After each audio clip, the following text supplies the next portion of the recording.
Olá pessoal, sejam bem-vindos a mais uma aula. Na aula de hoje nós veremos a heterose ou vigor híbrido, problemas decorrentes do melhoramento genético, engenharia genética, endonucleases de restrição, separação eletroforética de fragmentos de DNA e identificação de pessoas pelo DNA.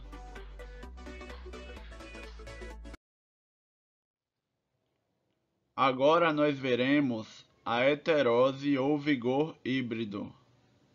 Em 1909, o geneticista estadunidense George Shultz, que viveu de 1874 a 1954, percebeu que o cruzamento entre duas determinadas variedades de milho produzia, em relação às variedades parentais, plantas mais vigorosas, mais resistentes a doenças e com espigas maiores e mais uniformes.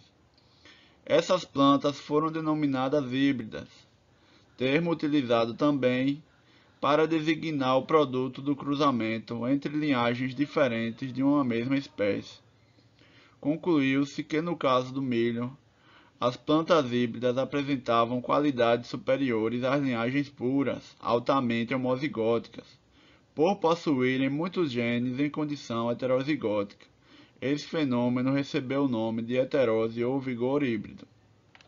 Então, o pesquisador George Shultz, ele percebeu que quando cruzava duas variedades de milho, obtinha uma variedade híbrida, uma planta híbrida, né? E ele percebeu que essa planta híbrida, ela era mais produtiva do que as plantas parentais, né? A variedade híbrida é quando cruza duas variedades diferentes. Então, quando cruza duas variedades de plantas da mesma espécie diferentes, você obtém uma variedade híbrida. E ele percebeu que no milho a variedade híbrida era mais produtiva do que a variedade parental, né? As variedades parentais, não apenas mais produtivas. Elas também eram mais resistentes à praga, mais vigorosas.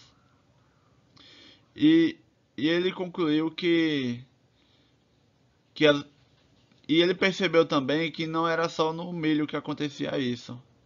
Também em outras espécies de plantas, os pesquisadores perceberam que em outras espécies de plantas também acontecia um fenômeno semelhante, em que as plantas híbridas eram mais produtivas e tinham qualidades superiores do que as linhagens puras, né? Porque a linhagem pura, elas eram altamente homozigóticas, ou seja, para os genes que elas possuíam muitos genes em condição homozigóticas, ou seja, com dois alelos iguais, dois alelos do mesmo. Enquanto que as plantas híbridas, elas apresentavam muitos genes em condição heterozigótica, ou seja, com dois alelos diferentes. Então as plantas híbridas elas apresentavam muitos genes com dois alelos diferentes. E isso fazia com que elas fossem mais produtivas, mais resistentes, mais vigorosas. Aí esse fenômeno ficou conhecido como heterose ou vigor híbrido.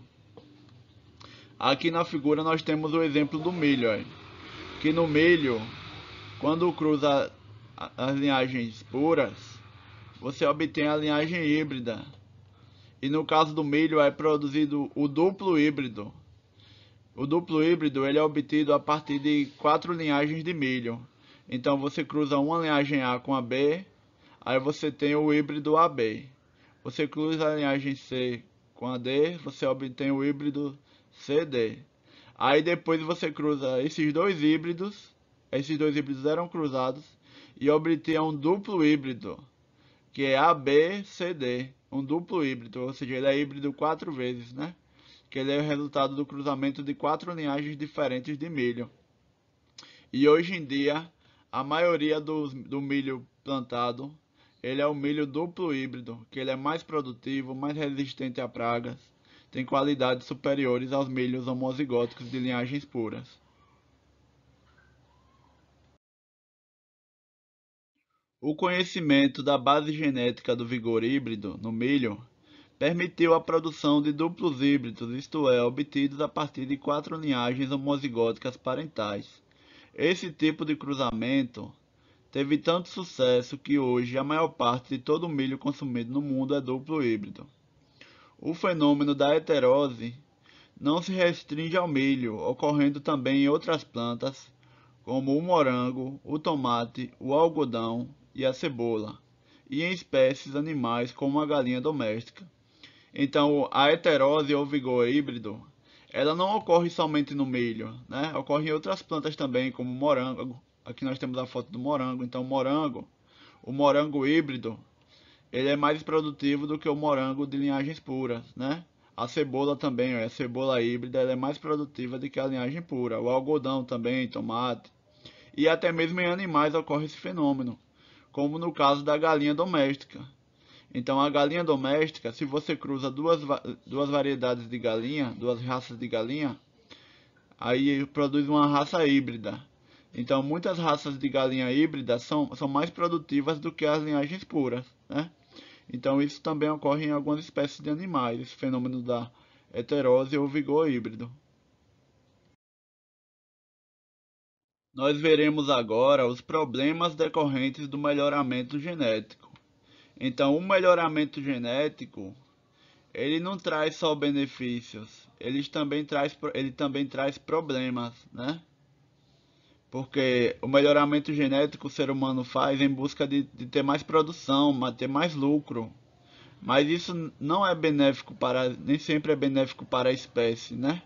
É benéfico para o ser humano, que vai obter mais lucro. Mas para a espécie isso nem sempre é benéfico. Um dos problemas decorrentes do melhoramento genético é o surgimento de linhagens com pouca variabilidade, isto é, com pouca diferença genética entre os indivíduos, o que reduz a capacidade da população de se adaptar eficientemente a alterações ambientais. Os antigos agricultores, mesmo antes do desenvolvimento da genética, já lidavam com esse problema. Em campos de trigo, era comum o plantio de diversas variedades, o que aumentava a chance de preservar ao menos parte da lavoura em caso de seca, enchente ou pragas. Então, o problema do melhoramento genético é que que se cria linhagens com pouca variabilidade, ou seja, os indivíduos são muito semelhantes. Os indivíduos têm muitos dos genes que eles possuem têm os mesmos alelos. Vários indivíduos na população com os mesmos alelos. Então isso torna eles menos resistentes a pragas, menos resistentes a alterações ambientais. Então isso pode ser, no caso de alguma praga ou alguma alteração drástica, isso pode levar à perda de toda a produção, né? De toda a população. Os antigos agricultores já sabiam disso. Então, por exemplo, quando eles plantavam trigo, eles não plantavam só um mesmo tipo de trigo. Eles plantavam várias variedades de trigo diferentes para preservar pelo menos uma parte da produção, porque se a praga matasse uma parte, não mataria toda a plantação. Só que hoje em dia tem muita plantação de plantas muito semelhantes, né, com pouca variedade. Isso traz risco, né? Se surgir uma praga nova, pode dizimar toda a plantação, toda a produção. Essa técnica milenar atualmente tem sido negligenciada, porque atualmente as plantas que são plantadas, geralmente planta-se monocultura, ou seja, uma grande área de terra plantada com a mesma variedade de planta, né? Que geralmente essas plantas são muito semelhantes. Então hoje em dia está sendo negligenciado isso aí, está plantando plantas muito semelhantes, né? Isso traz risco. Hoje predominam as lavouras de monocultura, ou seja, a lavoura que você planta uma mesma espécie em toda a extensão de terra. Por exemplo, lavouras de soja e planta o terreno todo de soja. Lavouras de sítios de laranja, plantam uma propriedade toda com laranja, né? Então isso traz risco. Se surgir uma praga aí nova, uma praga que ainda não tem tratamento, então vai dizimar toda a plantação. Apesar de as monoculturas produzirem lucros maiores em curto prazo, há o risco de uma praga dizimar completamente uma plantação sem encontrar indivíduos resistentes, já que todas as plantas são geneticamente muito semelhantes. Exemplo histórico de um desastre envolvendo a perda de uma monocultura ocorreu em meados do século XIX na Irlanda, onde a produção de batata, um dos principais alimentos da população na época, baseava-se em uma única variedade.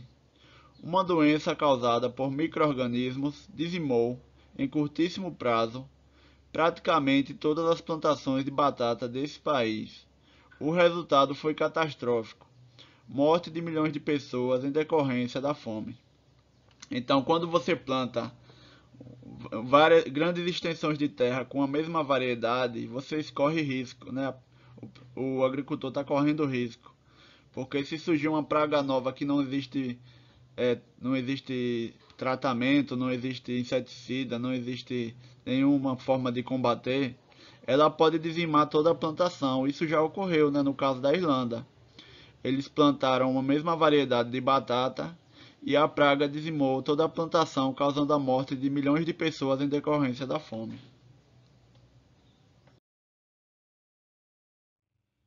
Em 1970, uma doença provocada por um fungo atacou as culturas de milho híbrido no sul dos Estados Unidos, reduzindo à metade a safra prevista. Estudos realizados pelo governo estadunidense mostraram que suas culturas de milho eram geneticamente uniformes e muito vulneráveis a doenças.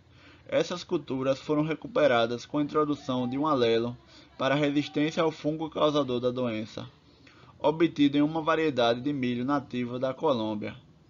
Então, outro exemplo aí, ó, no caso do milho, né? Lá nos Estados Unidos, em 1970, eles plantaram grandes extensões de terra com a mesma variedade de milho. Aí veio um fungo e dizimou metade da produção, né? A produção reduziu a metade.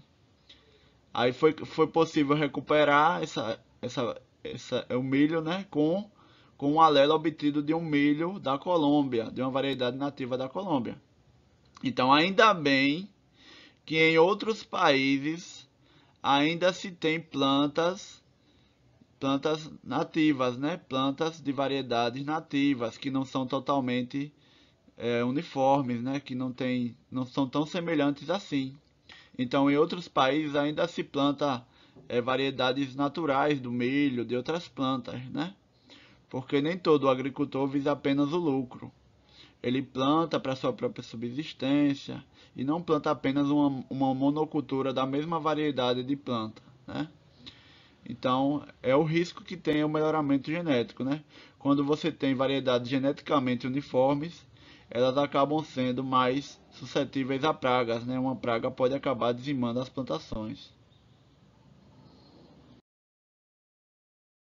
Agora nós veremos a engenharia genética.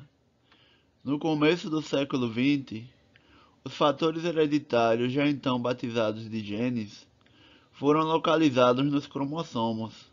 40 anos mais tarde, quase na metade do século XX, descobriu-se que os genes eram constituídos de DNA. Pouco mais de uma década depois, nos anos de 1960, o código genético foi finalmente decifrado.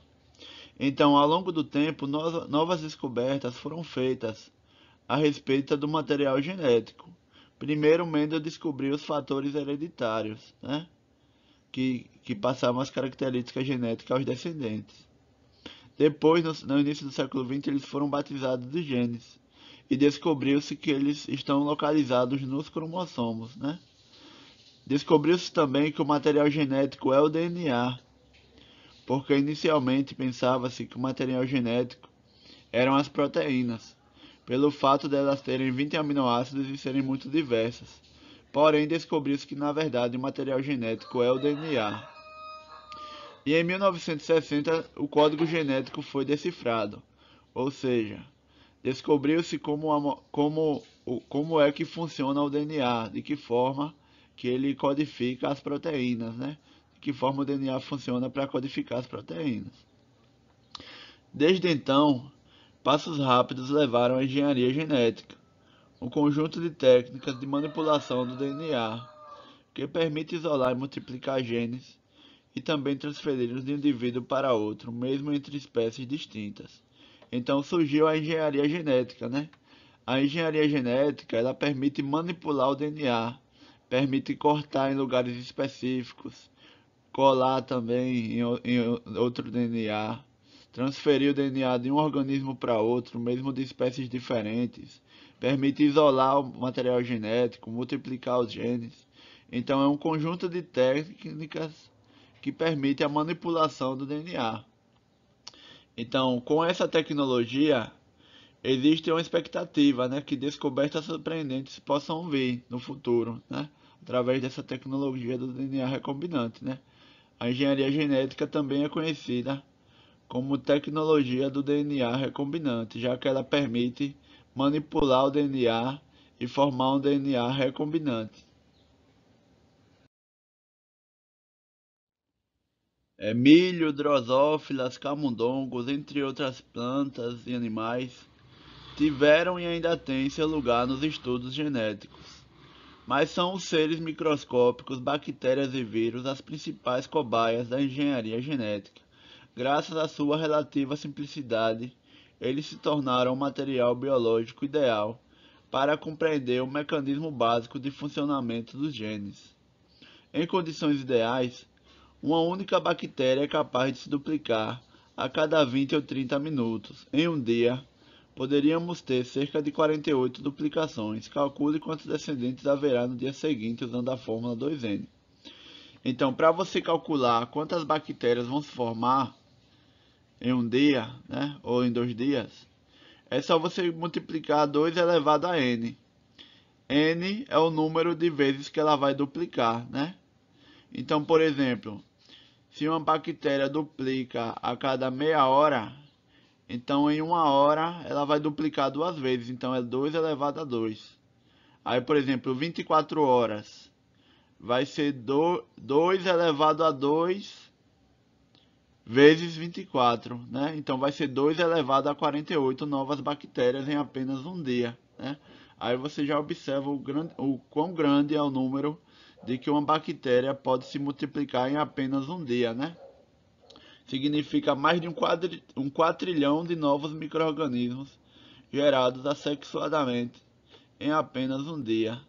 Teoricamente, se não ocorrerem mutações, todos são geneticamente idênticos, constituindo o que os cientistas chamam de clone. O termo clone vem do grego klon, que é broto, e significa o conjunto de indivíduos originados de um único genitor por meio da reprodução assexuada. Então, as bactérias, como elas se reproduzem de forma assexuada, sem trocar o material genético por divisão binária, elas formam clones, né? Que são bactérias com o mesmo material genético, né? Dessa forma, pode formar milhões, bilhões, trilhões de bactérias geneticamente idênticas. Então, isso permite, por exemplo, clonar o material genético. Porque se você insere um material genético em uma bactéria e ela se multiplica em trilhões de bactérias, aí você vai ter muitas cópias do material genético, né? Então, atualmente, os micro-organismos que estão sendo mais utilizados para estudos de materiais genéticos, graças à sua simplicidade e pelo fato deles poderem se multiplicar muito rapidamente, né, em laboratório. Embora animais e plantas também são utilizados, só que os micro-organismos eles estão ganhando mais utilidade atualmente graças à sua simplicidade e capacidade de reprodução rápida. Agora nós veremos as tesouras moleculares endonucleases de restrição. No início dos anos de 1970, descobriu-se que certas enzimas bacterianas podiam cortar moléculas de DNA em pontos específicos. Os cientistas acreditam que essas enzimas denominadas endonucleases de restrição são defesas desenvolvidas por bactérias contra vírus bacteriófagos. Assim que certos bacteriófagos injetam seu material genético na bactéria, entram em ação as endonucleases de restrição bacterianas, que picotam o DNA viral infectante em pontos específicos, inativando o ataque. As endonucleases de restrição agem como tesouras moleculares, reconhecendo sequências específicas de bases de moléculas de DNA e cortando-as nesses pontos. Há vários tipos de endonucleases de restrição, todos altamente específicos. Cada um reconhece e corta o DNA apenas onde houver determinada sequência de nucleotídeos, em geral constituída por 4 ou 6 pares de bases nitrogenadas. Então, na década de 70, descobriu-se que algumas enzimas de bactérias podem cortar o DNA em lugares específicos, né? Essas enzimas foram chamadas de endonucleases de restrição, porque elas conseguem reconhecer uma sequência específica do DNA, geralmente com 4 ou 6 pares de bases, e todo lugar onde ela encontrar essa sequência específica, ela corta o DNA, né? Ela consegue reconhecer sequências específicas de 4 a 6 pares de base e ela consegue cortar o DNA nesses lugares.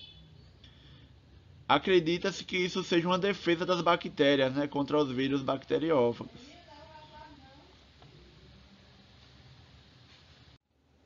Quando o bacteriófago injeta material genético na célula da bactéria, então as enzimas de restrição cortam o material genético do vírus, impedindo que esse vírus acabe destruindo a célula bacteriana, né?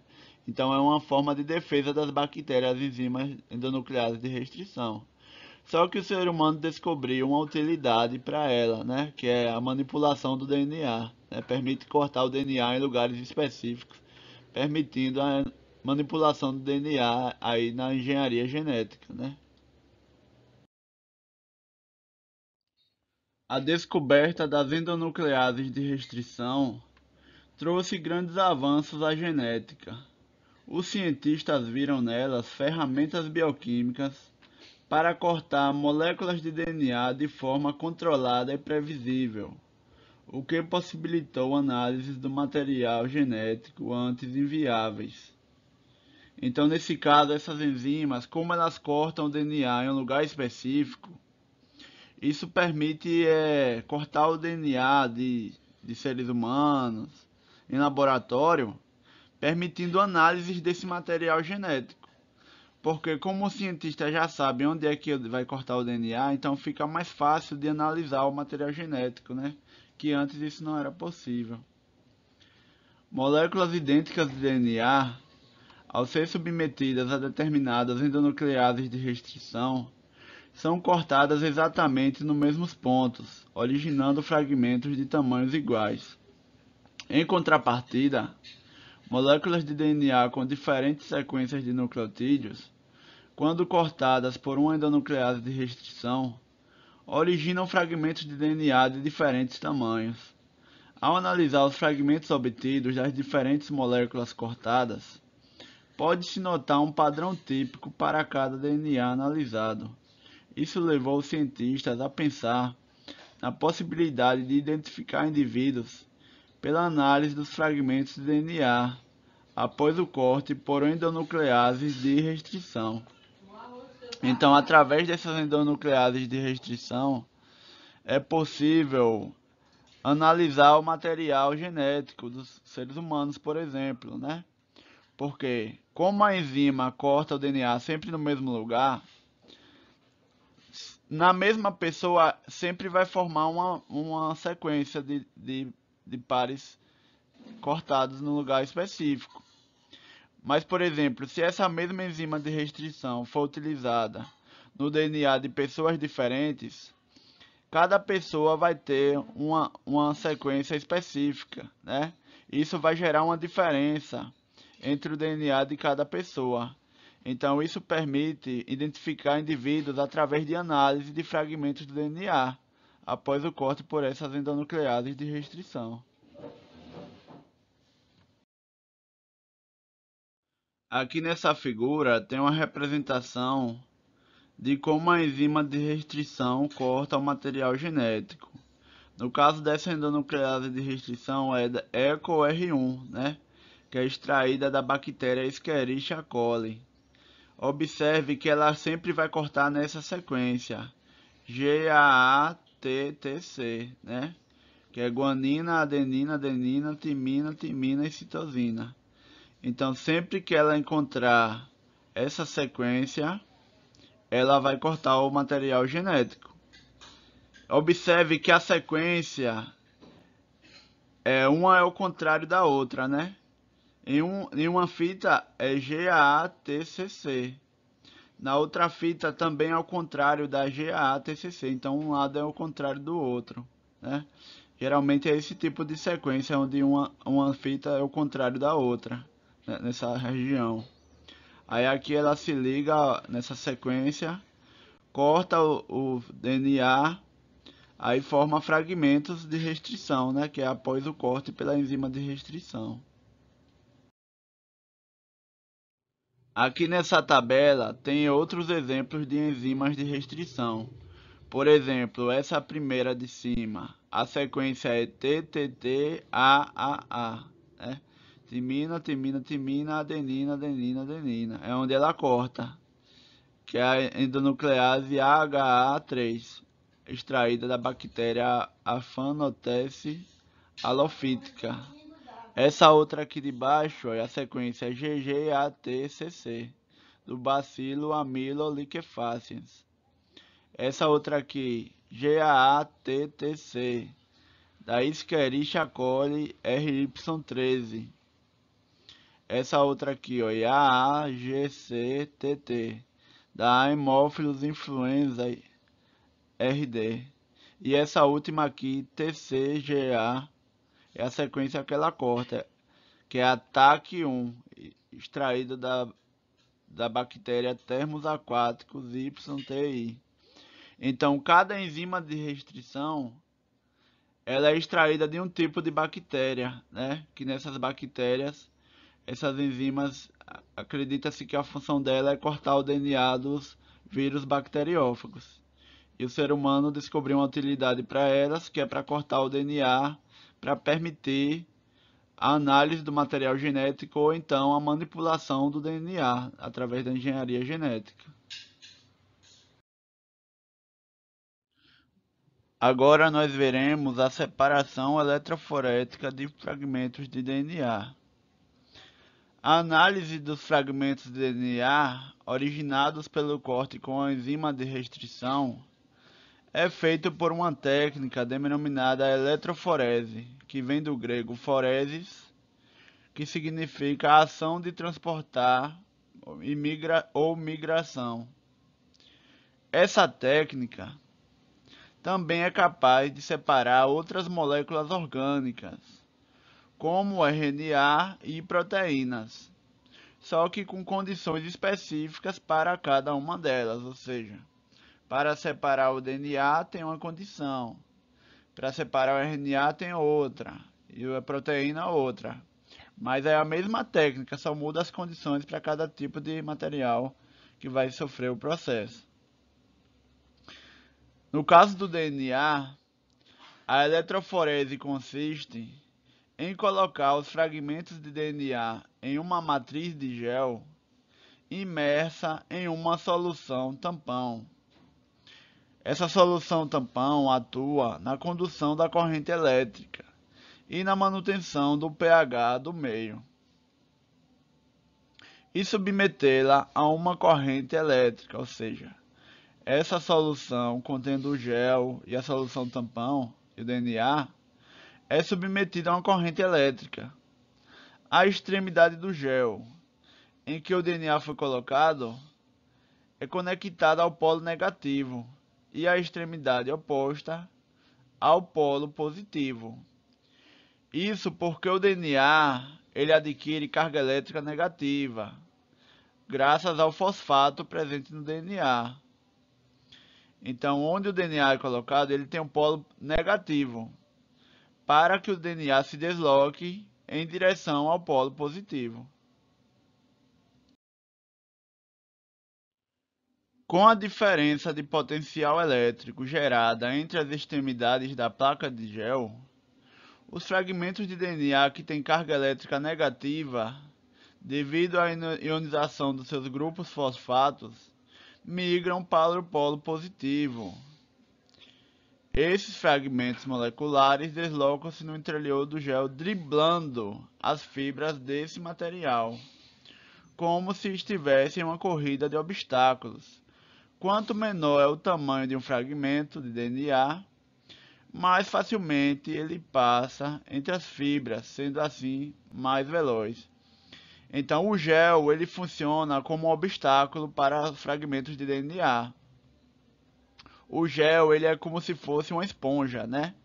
Ele é feito de pequenos furos. E os fragmentos de DNA têm que passar por esses furos do gel. Quanto menor é o fragmento, mais rápido ele atravessa o gel. Quanto maior é o fragmento, mais devagar ele vai passar. Então, os fragmentos pequenos vão na frente e os fragmentos grandes vão ficando mais para trás, né? Dessa forma, já sabe quem vai chegar primeiro. O fragmento pequeno é quem vai chegar do outro lado primeiro. E os fragmentos médios vão ficar no meio do caminho. E os fragmentos pesados vão ficar para trás. E assim por diante. Quando o campo elétrico é desligado, fragmentos de DNA de mesmo tamanho e que corriam lado a lado estacionam junto a determinada posição, formando uma faixa na placa de gel. Por exemplo, se houver 12 tipos de fragmentos de DNA de diferentes tamanhos, após a eletroforese haverá 12 faixas separadas, correspondentes aos 12 tamanhos de fragmentos. Terminada a eletroforese, a placa de gel é tratada com corantes capazes de evidenciar o DNA.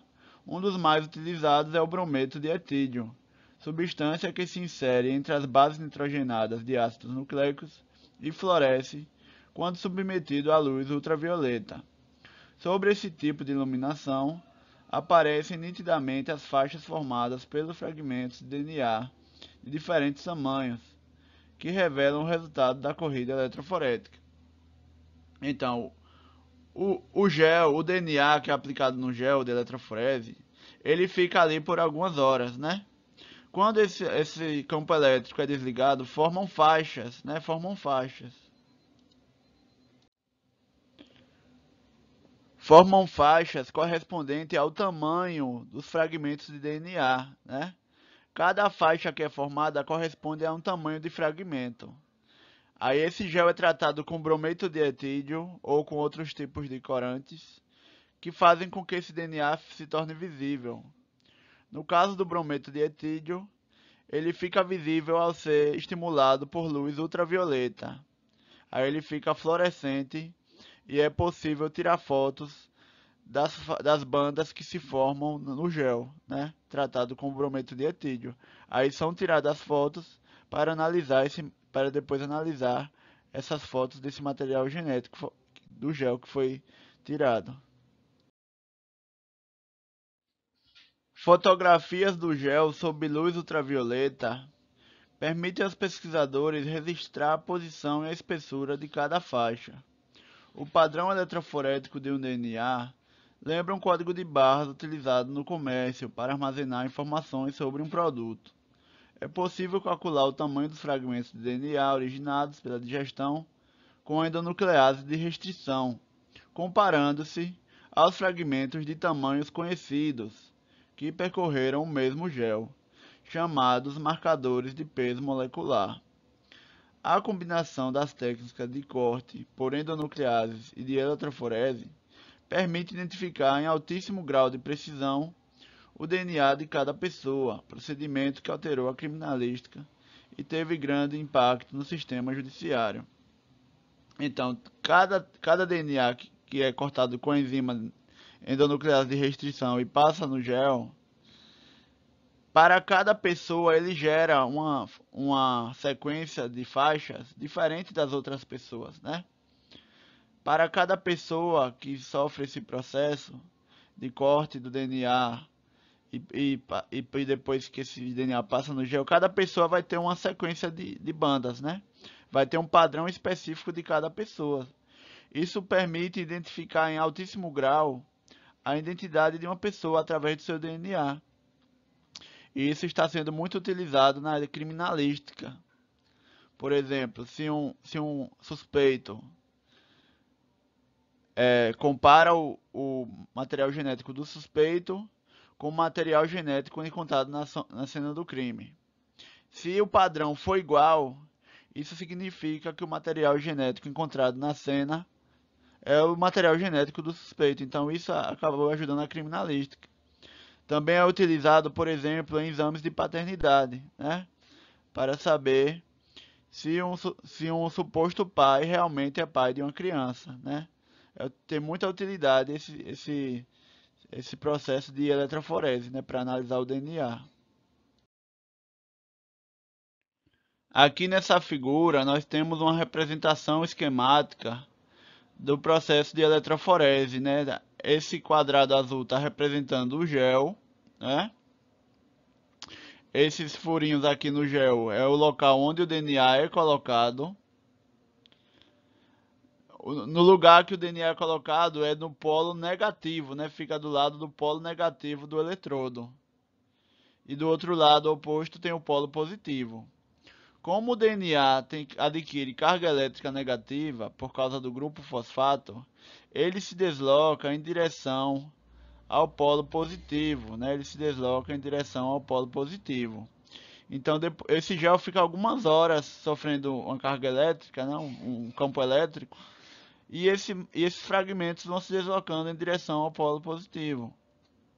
Depois de um certo tempo, esse campo elétrico é desligado e formam essas faixas, né?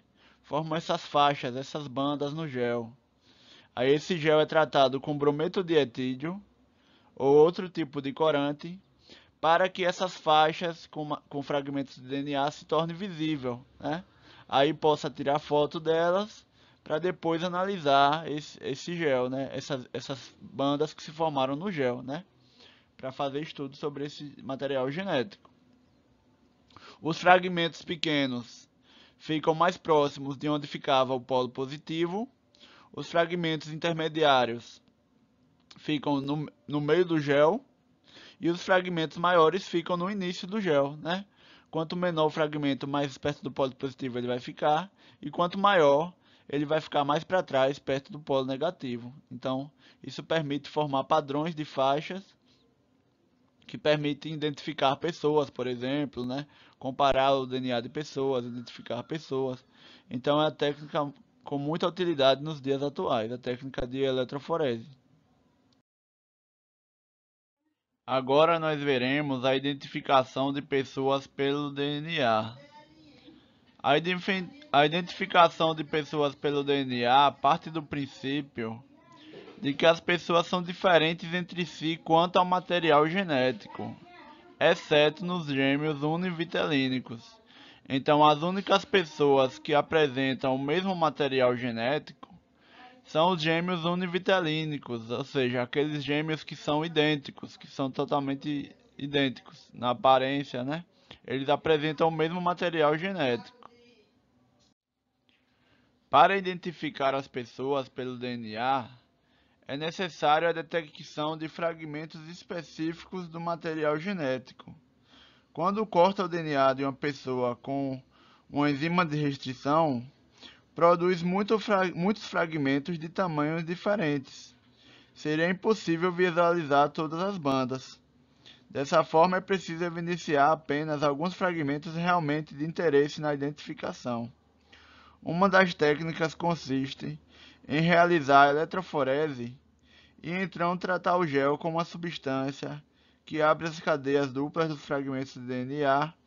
Em seguida, coloca-se sobre o gel uma membrana especial, para a qual esses fragmentos são transferidos na mesma posição em que estava no gel. Aplica-se sobre essa membrana uma solução contendo sondas moleculares pequenas, moléculas de DNA de fita simples, com algum tipo de marcação detectável, geralmente radioatividade. O papel dessas sondas é parear com suas sequências com fragmentos de DNA complementares presentes no gel, evidenciando apenas as bandas de interesse. Então, para a detecção de fragmentos específicos de DNA, utilizam-se sondas, que são DNA de fita simples que se combinam com DNA analisado, evidenciando apenas fragmentos de interesse na identificação, né? As sequências de DNA utilizadas na identificação de pessoas são as VNTR, que significa Variable Number of Thunder Repeats, que vem do inglês e significa número variável de repetições em sequência. Essas VNTR são sequências curtas de até algumas dezenas de nucleotídeos, que se repetem ao longo de trechos de molécula de DNA. O número dessas repetições varia entre as pessoas, daí o nome. Por exemplo, se uma pessoa apresentar em um cromossomo um trecho de VNTR com 5 repetições e na região correspondente do cromossomo homólogo um trecho com 3 repetições, quando tratar o DNA dessa pessoa com enzimas de restrição, irá produzir dois tipos de fragmentos nessa região, alguns com 3 repetições e outros com 5 repetições. Muitos outros fragmentos serão formados também na digestão desse DNA, pois a sequência alvo da enzima de restrição estão dispersas por todo o genoma. No entanto, a sonda que identifique as VNTRs em estudo revelará, após a separação por eletroforese, apenas duas bandas, uma correspondente aos fragmentos com 3 repetições da VNTR e outra aos fragmentos com 5 repetições. Então, são utilizadas sondas que identificam as VNTR, porque essa VNTR, elas são sequências que em cada pessoa ela é diferente, né? Cada pessoa apresenta uma VNTR diferente das outras, né? Então, usando a sonda específica para a VNTR, cada pessoa vai formar um padrão específico. Por exemplo, usando a mesma sonda em outra pessoa, que tenha 3 repetições no mesmo par de cromossomos, produzirá apenas uma banda na eletroforese. Uma terceira pessoa com 5 repetições em cada cromossomo, também apresentará uma banda. Então, para cada pessoa, vai formar bandas específicas.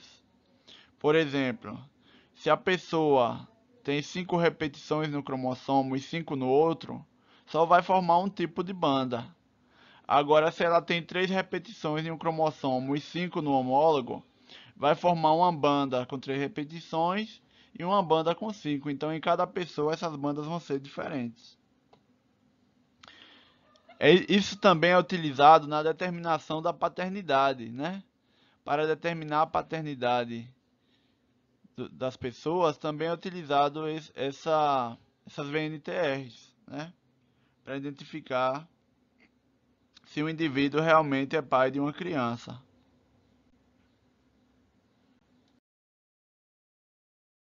Aqui nessa figura tem a representação esquemática da detecção das VNTRs. Na figura A, o indivíduo apresenta 3 repetições em um cromossomo e 5 repetições no outro cromossomo. Dessa forma, o gel de eletroforese vai formar duas bandas, uma banda para 3 repetições e uma banda para 5 repetições. Já o indivíduo B, ele apresenta 3 repetições nos dois cromossomos. Dessa forma, o gel de eletroforese só vai apresentar uma banda de 3 repetições. Já o indivíduo C apresenta 5 repetições nos dois cromossomos, então o indivíduo C vai apresentar um padrão no gel de eletroforese de apenas uma banda de 5 repetições. Então observe, apenas em um par de cromossomos, para 3 indivíduos, cada um apresentou um tipo de banda diferente do outro, né? O indivíduo A, uma banda de 3 repetições e uma de 5. O indivíduo B, apenas uma banda de 3 repetições. E o indivíduo C, apenas uma banda de 5 repetições. Então essas VNTRs são utilizadas para identificar as pessoas, né? Porque em cada pessoa, como cada pessoa tem 46 cromossomos, então nesses 46 cromossomos, essas VNTR vão formar bandas diferentes para cada pessoa, permitindo identificar a pessoa através das bandas formadas no gel de eletroforese. Aqui na primeira figura, nós temos um padrão de bandas em gel de eletroforese de um suspeito, né? Suspeito, vítima e a prova, né? O padrão V é a vítima. O P é a prova encontrada na cena do crime. E S1, S2 e S3 são o suspeito 1, suspeito 2 e suspeito 3. Então, para a gente identificar o suspeito, o provável criminoso, vai ter que comparar a prova com os suspeitos. Quem é que tem a mesma banda da prova? É o suspeito de número 3, né? O suspeito de número 3, ele apresenta as mesmas bandas encontradas na prova. Então ele é o provável. Ele estava presente na cena do crime, né? Porque as bandas do material genético dele batem com a banda da prova. Já nessa outra figura, é os padrões de VNTR para identificar a paternidade, né, de uma criança. Então, C é o padrão da criança, M é o padrão da mãe da criança, e P1 e P2 são os possíveis pais, né? Então, no caso, para, para identificar o provável pai, você tem que retirar primeiro as bandas correspondentes à mãe, né? A banda correspondente à mãe é essas daqui e essas daqui, né?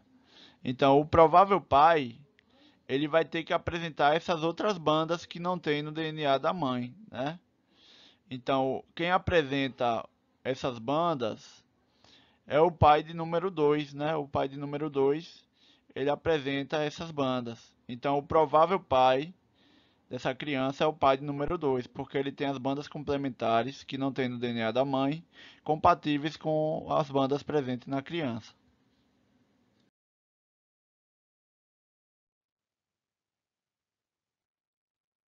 Então, pessoal, nós estamos chegando ao fim de mais uma aula. Muito obrigado a todos. Não se esqueçam de se inscrever no canal, deixem o gostei e um comentário. Qualquer dúvida podem me perguntar. Muito obrigado a todos e até a próxima. Valeu!